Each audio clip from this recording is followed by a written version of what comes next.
Hello there, thank you for joining me for That's the Way It Is. I'm your host, DC. Y'all better hope we never have another war again. And this was spoken by the House Armed Services Committee Chairman, Republican Howard Buck McLean. And it's because of all the budget cuts that the government is having here as of late that is affecting the military.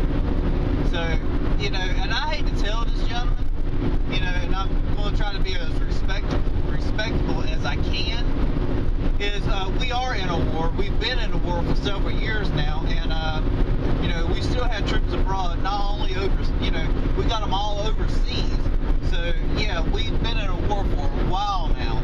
So, basically what you should have said is, y'all better hope we're not in another war, or add one to it. So anyway, and what he's saying is the military is not ready, and the Pentagon's definition of ready is what I found out is readiness is the ability to get the job done, and it's the base. And basically, what they're saying is based on the workers, the equipment, the training, and able to assign missions where needed. So that's what the Pentagon's definition of readiness is. So, but what this gentleman is saying is we are nowhere near ready. He's saying that, and what the military do, they base everything on like 1 to 5 scale, and they're saying we used to be a 1, which meaning that we have people trained, we had the equipment, we basically had all we need, the manpower, the gunpowder, everything to get whatever we want done. And now we don't. And the reason why he's saying we don't is basically what they've done, they have grounded 13 platoons. Okay, and with that being said, that's like a third of the military force. So basically we got a third of our military sitting around playing cards or doing something else than what they're supposed to be doing. They're not training, they're not doing simulations, they're not doing what they went into service for, or they're not doing basically their job, they're doing something else, or they're doing someone else's job. That, to me, that doesn't cut it. With all the money that the government has spent on bailout, for these are companies that I don't feel like we should have bailed out, they should have left the military force alone.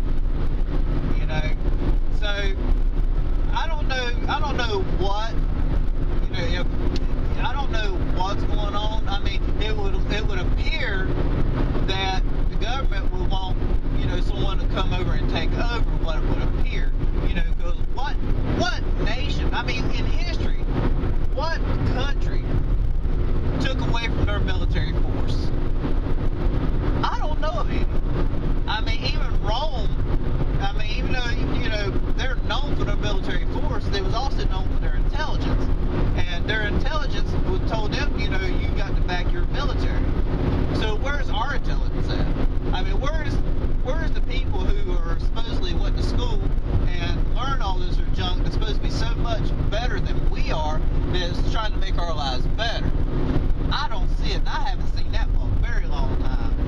So I think that they should have let the military force alone, and they don't even have people that's signing up to come back hardly. So the experience level that we have with the ones that are there, we're losing. I mean, because these guys are not happy. I mean, they're not happy, and I can't blame them. They're not happy that they're not being paid to do what they love to do. They're not happy that they're in war. They're not happy that they're overseas, for long periods of time. I mean, these guys aren't happy. I get it, and I imagine you do too. But my question is, and the only question with this whole scenario is, when is the government going to get it? Thank you for joining.